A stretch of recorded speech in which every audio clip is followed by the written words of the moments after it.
আসসালামু আলাইকুম রহমতুল্লাহি ওয়া বারাকাতুহু। আলহামদুলিল্লাহি ওয়াহদাহ ওয়াসসালাতু ওয়াসসালামু আলা মান লা নাবিয়্যা বা'দা, আম্মা বা'দ। সম্মানিত দর্শক ও শ্রোতা মণ্ডলী, আল্লাহ রাব্বুল আলামিনের অশেষ মেহেরবানিতে আমরা শুরু করতে যাচ্ছি আজ তেসরা জামাদুল আখের 1447 হিজরি মোতাবেক 25শে নভেম্বর 2025 রোজ সোমবার। ইমাম মোহাম্মদ বিন আব্দুল ওয়াহাব রাহিমাহুল্লাহ রচিত কিতাব তাওহীদের 64তম অধ্যায়। এই অধ্যায় লেখক রাহিমাহুল্লাহ বলছেন, বাবু মাজা ফিল ইকসামে আলাল্লাহ, অর্থাৎ যে কসম করে ফেলা, এমনি অধ্যত্ববশত হোক বা ভিন্ন সাধারণভাবে হোক, যে আল্লাহর নামে কসম করে বিষয়টাকে দৃঢ় করা, বা আল্লাহর উপরে নিষেধাজ্ঞা আরোপ করে দেওয়া যে ওয়াল্লাহে আল্লাহ তোমাকে মাফ করবে না, ওয়াল্লাহে তোমাকে আল্লাহ মাফ করবেন না, তোমার মতো পাপীকে মাফ করবে, ওয়াল্লাহে মাফ করবে না, এরকম অনেকে বলে ফেলে অসতর্কতাবশত। এর ভয়াবহতা সম্পর্কিত অধ্যায়। আর এটা আল্লাহ রাব্বুল আলামিনের নামের অপব্যবহার, আল্লাহর নাম এটা অধ্যত্বপনা প্রকাশ পায়। সে যেন আল্লাহর পক্ষ থেকে একটা পেয়ে গেছে, অধিকার পেয়ে গেছে, পেয়ে সে এইভাবে অধ্যত্বপনা দেখাচ্ছে, অহংকার প্রকাশ করছে।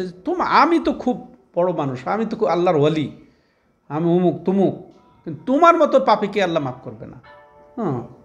তো এই সম্পর্কিত, এর ভয়াবহতা সম্পর্কিত বা নিষেধাজ্ঞা সম্পর্কিত, যে সে আসলে নিজেকে খুব নিষ্পাপ ভাবছে, নিজেকে সে আল্লাহর ওলি ভাবছে, নিজেকে জান্নাতি ভাবছে এবং নিজেকে ক্ষমাপ্রাপ্ত ভাবছে যে আল্লাহ তাকে ক্ষমা করে দেবেন আর তোমাকে ক্ষমা করবে না। এইরকম বলার ভয়াবহতা সম্পর্কে বা এর নিষেধাজ্ঞা সম্পর্কে, এর হুকুম সম্পর্কে এই অধ্যায়। আর এটা তাওহীদ পরিপন্থী। আল্লাহর এটাও এখানে আল্লাহর নাম দিয়ে বলা, যে এটা হচ্ছে আল্লাহর নামের সাথে অপব্যবহার, এটা অধ্যত্বপনা। তো আসেন এখন লেখক রাহিমাহুল্লাহ এই বিষয়টি ফুটিয়ে তুলছেন। প্রথমে একটি হাদিস উপস্থাপন করেছেন, তো সেটা আমরা শুনব। আর এক্ষেত্রে তিনি আরেকটি হাদিস যুক্ত করে শেষ করেছেন। হাদিসটি এমন, আন জুনদুব ইবনে আবদুল্লাহ রাদিয়াল্লাহু আনহু قال قال رسول الله صلى الله عليه وسلم قال رجل والله لا يغفر الله لفلان فقال الله عز وجل من ذا الذي يتألى علي أن لا أغفر لفلان إني قد غفرت له وأحبطت عملك رواه مسلم। সহিহ মুসলিমের বর্ণনা, যে জুনদুব ইবনে আবদুল্লাহ রাদিয়াল্লাহু তাআলা আনহু বর্ণনা করে বলছেন যে রাসূলুল্লাহ সাল্লাল্লাহু আলাইহি ওয়াসাল্লাম বলেছেন, ক্বালা রাজুলুন, এক ব্যক্তি বললেন। রাজুল এটা অবশ্য আবেদ, তাই না, ভালো মানুষ বোঝা যাচ্ছে। ক্বালা রাজুলুন, এক সালেহ, একজন সৎ ব্যক্তি বলে ফেললেন, ওয়াল্লাহি লা ইয়াগফিরুল্লাহু লিফুলান, আল্লাহর কসম ওই উমুক ব্যক্তিকে আল্লাহ ক্ষমা করবেন না, নাউযুবিল্লাহ। ফাকালা আল্লাহু আযজা ওয়া জাল, এর উত্তরে আল্লাহ কি বলেছেন, যে মান যাল্লাযী আতাআল্লা আলাইয়া আল্লাহ উগফিরা লিফুলান, কে ওকে এই শপথ করার আস্পর্ধা দিল, কসম করার আস্পর্ধা দিল আমার নামে, যে আমি তাকে অমুককে মাফ করব না।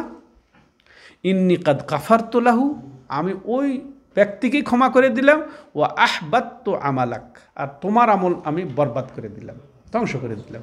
চিন্তা করেছে? তাহলে জবানের হেফাজত করতে হবে, আল্লাহর নামের অপব্যবহার করা যাবে না, আল্লাহর কসমের অপব্যবহার করা যাবে না। সহিহ মুসলিমের। তো এটা এখানে যে আল্লাহ বলছেন যে মান যাল্লাযী ইয়াতাআল্লা আলাইয়া আল্লাহ উগফিরা লিফুলান, মানে কেউ থাকতে পারে না এরকম যে আমার নামে কসম করে বলবে যে উমুককে ক্ষমা করা হবে না বা আল্লাহ উমুককে ক্ষমা করবেন না। তাহলে এর রেজাল্ট কি হলো, যে আল্লাহ তাকেই ক্ষমা করলেন তার দয়াতে, মাশাআল্লাহ, আর তার এই যে আস্পর্ধা দেখালো, দাম্ভিকতা দেখালো, এর কারণে আল্লাহ রাব্বুল আলামিন তার সমস্ত আমলকে বরবাদ করে দিল। ওফি হাদিসে আবি হুরায়রা, আবু হুরায়রা রাদিয়াল্লাহু তাআলা আনহু বর্ণিত হাদিসে আছে, আন্নাল কাইলা রাজুলুন আবেদ, এই যে বলেছিল যে আল্লাহি লা ইয়াগফিরুল্লাহু লিফুলান, আল্লাহ উমুককে মাফ করবেন না, এটা বলেছিল কে? একজন আবেদ, সে একজন সজ্জন। ও যে আছে একটা হাদিস আমরা শুনি না, যে বনি ইসরায়েলের একটা ঘটনা রাসূলুল্লাহ সাল্লাম বর্ণনা করে দিয়েছিলেন। বনি একজন ছিল কি 99 জনের হত্যাকারী। 99 হত্যা করার পরে তার মধ্যে অনুশোচনা আসছে, তোবার জন্য উদ্গ্রীব, সে ছুটছে যে কীভাবে আমার পাশ্চিত হবে, কীভাবে আমার তোবা হবে, ক্ষমা হবে। তো খুঁজে দেখো ও মুখ জায়গায় একটা আবেদ আছে। আবেদ বলতে ইবাদত গুজার, আল্লাহকে ভয় করে, হ্যাঁ, নামাজ ছাড়ে না, তাই না, নফল ইবাদতে সবসময় ব্যস্ত, তসবি এগুলাতেই ব্যস্ত।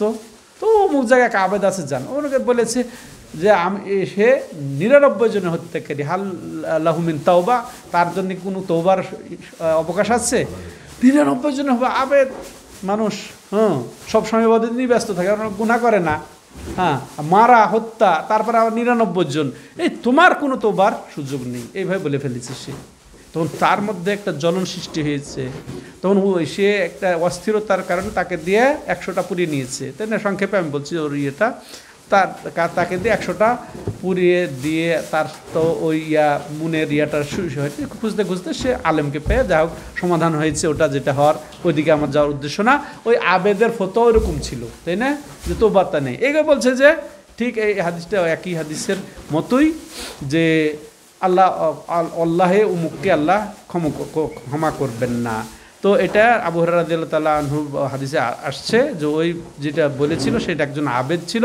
ক্বালা আবু হুরায়রা তাকাল্লামা বিকালিমাতিন আও বাকাত দুনিয়াহু ওয়া আখিরাতাহু, আল্লাহু আকবার। এই ব্যক্তিটি, এই আবেদটি এমন কথা বলেছে যে কথার ফলে তার দুনিয়াও গেছে, দিনও গেছে, তার দুনিয়াও গেছে, দিনও গেছে, ধ্বংস হয়েছে। নাসাল্লাল্লাহু সাল্লামা ওয়াল আফিয়া। আর তাহলে এটা বোঝা যাচ্ছে কি হারাম, তাই না? এটা হারাম, এই ধরনের কথা বলাটা কি হারাম, যে আল্লাহ তাকে ক্ষমা করবেন না। তাহলে এ থেকে আমরা সরাসরি এতে যাই, যে এই হাদিস থেকে যেটা আমরা বুঝতে পারলাম সেটা হচ্ছে কি, যে জবানের হেফাজত করতে হবে। এগুলা এর ধরনের কিছু কথা বলা যাবে না। এভাবে আল্লাহর নামে কসম দিয়ে বলা, আল্লাহর নামে এই যে ইয়া করে বলা, উদ্ধত্তপনা বশত এইভাবে বলা, যে আল্লাহ নামে নিষেধাজ্ঞা আরোপ করে দেওয়া, যে অমুকে ক্ষমা করে দিবে, করা হবে না, এভাবে বলা, এটা হারামের অন্তর্ভুক্ত। আর দ্বিতীয়ত যেটা জানলাম, যে আমাদেরকে অবশ্যই আদব রক্ষা করতে হবে আল্লাহর সাথে, আল্লাহর গুণের সাথে, আল্লাহর নামের সাথে আমাদেরকে আদব রক্ষা করতে হবে। আর জবান যদি পিছলে যায় এর ভয়াবহতা সম্পর্কে আমরা এখানে জানলাম, বুঝলাম। আর এই আল্লাহর নামে দিয়ে কিছু বললে সেটা পূর্ণ করাটাও জরুরি, সেটাও আমরা বুঝলাম। তো আজকে এ পর্যন্ত। হাদা ওয়া সাল্লাল্লাহু আলা নবিনা মুহাম্মদ ওয়া আলা আলিহি ওয়া সাহবিহি আজমাইন। সুবহানাকাল্লাহুম্মা ওয়া বিহামদিকা আশহাদু আল্লা ইলাহা ইল্লা আনতা আস্তাগফিরুকা ওয়া আতুবু ইলাইক।